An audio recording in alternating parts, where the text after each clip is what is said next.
Sijawasikia. Jamhuri ya Muungano wa Tanzania. Kazi na utu.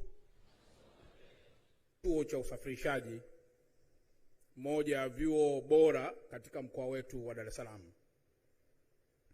Mheshimiwa Waziri Mkuu, pili, tunakupa pongezi kubwa sana kwa kazi kubwa ambazo umeendelea kuzifanya katika taifa letu, lakini kwa ziara mbalimbali ambazo umekuwa ukizifanya ndani ya taifa letu, na kwa namna ambavyo umekuwa ukigusa watu na hasa makundi ya wanyonge na makundi ambayo yamedhulumiwa na makundi ambayo yameiona serikali kama faraja pengine kuliko wakati wowote.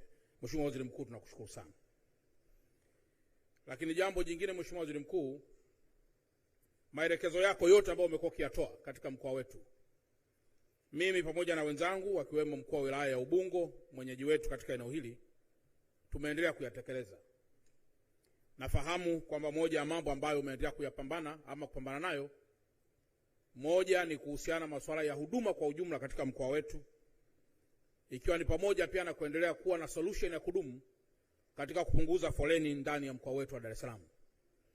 Mheshimiwa Waziri Mkuu, pale ambapo tutakuwa tayari katika yale uliyoyaagiza, tutakupa taarifa kwa hatua pamoja na ushauri wa kina kuhusiana na vile ambavyo tutakuwa tumetafakari kwa pamoja. Lakini jambo jingine, Mheshimiwa Waziri Mkuu, eneo hili wanasoma wanafunzi, na katika mkoa wetu wa Dar es Salaam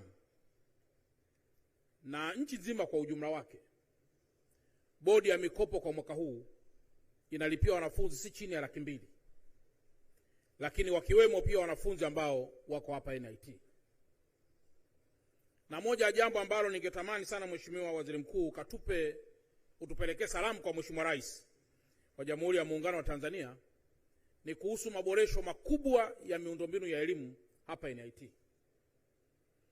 Mheshimiwa Waziri Mkuu, nafahamu mwaka 2028 itakuwa darasa la 6 na darasa la 7 watajiunga na form 1 wote kwa pamoja.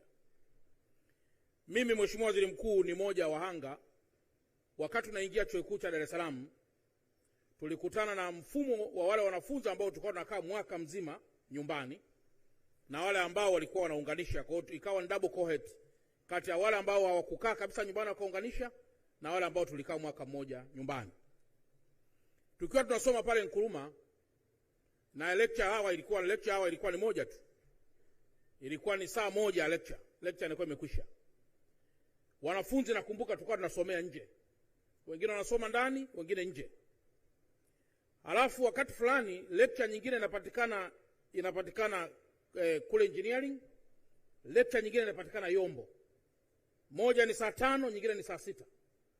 Unatoka engineering unakimbia mbio, ukifika kule dakika 10 zimekatika na unasomea nje. Na wakati ule Mheshimiwa Waziri Mkuu, hata Kiingereza ukisikii vizuri, profesa ameshapiga lecture na tayari muda unaofuata kuna mtihani. Hoja yangu ya msingi nataka kuisema kwako Mheshimiwa Waziri Mkuu, nimeshuhudia mageuzi makubwa sana ya uboreshaji miundombinu ya elimu ya vyuo vikuu.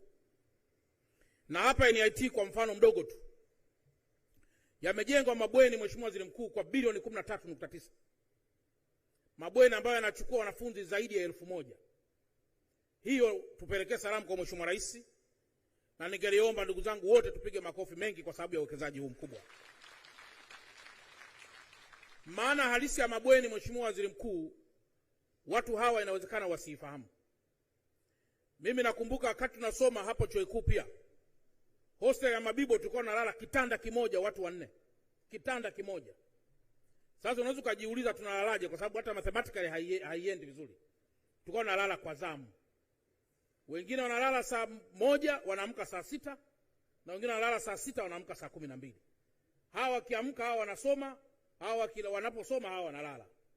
Lakini leo hii serikali imefanya uwekezaji ambao ni mkubwa, na lazima turudie tena kupiga makofi kwa Jamhuri ya Muungano wa Tanzania.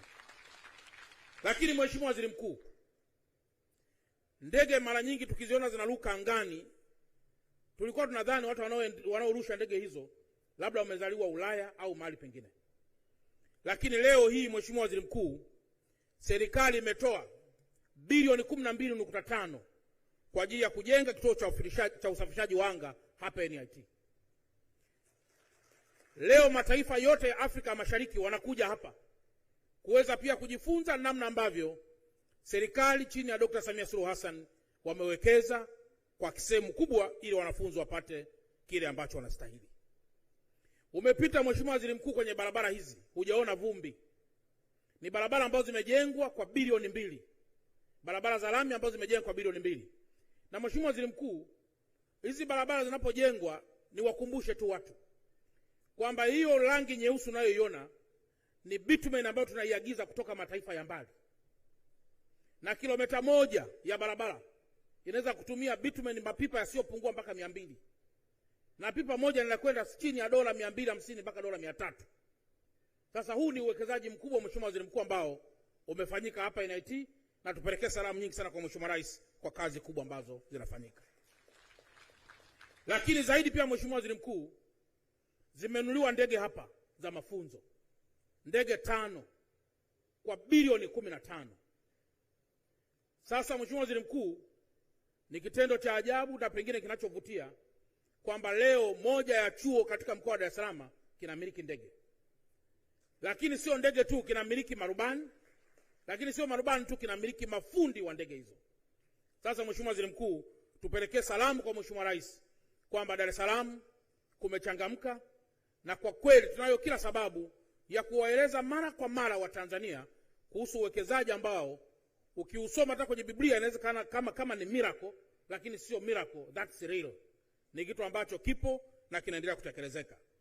Mwisho Mheshimiwa Waziri Mkuu, nafahamu ubora wa serikali ya Jamhuri ya Muungano wa Tanzania utegemeana sana na waziri mkuu aliyoko madarakani. Tunachosema hivi maana yake nini? Mheshimiwa Rais anakuwa ni bora aliyechaguliwa na watu. Lakini ampate nani aweze kumsaidia kuratibu shughuli zote za serikali? Akakupata wewe Mheshimiwa Waziri Mkuu. Na hivi punde nimeona Mheshimiwa Waziri Mkuu ukifanya ziara huko mikoani, baadhi ya watu wanatetemeka kidogo na kuanza kudhani kwamba labda sisi hatujielewi vizuri. Mheshimiwa Waziri Mkuu, naomba nikutie nguvu na nikutoe wasiwasi. Nyakati zitafika za kuwaeleza Watanzania kuhusu madhubuti wa mtu ambaye anaweza vizuri zaidi kumsaidia Mheshimiwa Dr. Samia kuisukuma hii serikali vizuri. Na nyakati hizo zitakapotimia, wala tutatumia miujiza kueleza.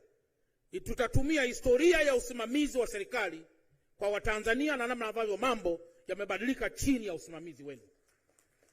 Sasa hivi tunaweza tukapiga porojo mbalimbali, lakini nyakati za reference zitafika ambazo zitakapotimia, Mheshimiwa Waziri Mkuu, fanya kazi sisi na wakuu wa mikoa wote Tanzania, wakuu wa wilaya wote, wakurugenzi wote na Watanzania mmetukabidhi dhamana hii ya kuhakikisha kwamba tunaendelea kutafsiri maono ya Dr. Samia Suluhu Hassan kushuka chini kwa Watanzania.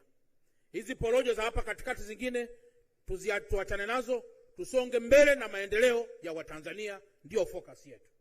Jamhuri ya Muungano wa Tanzania. Mbona mmenyamaza? Mmeelewa nini?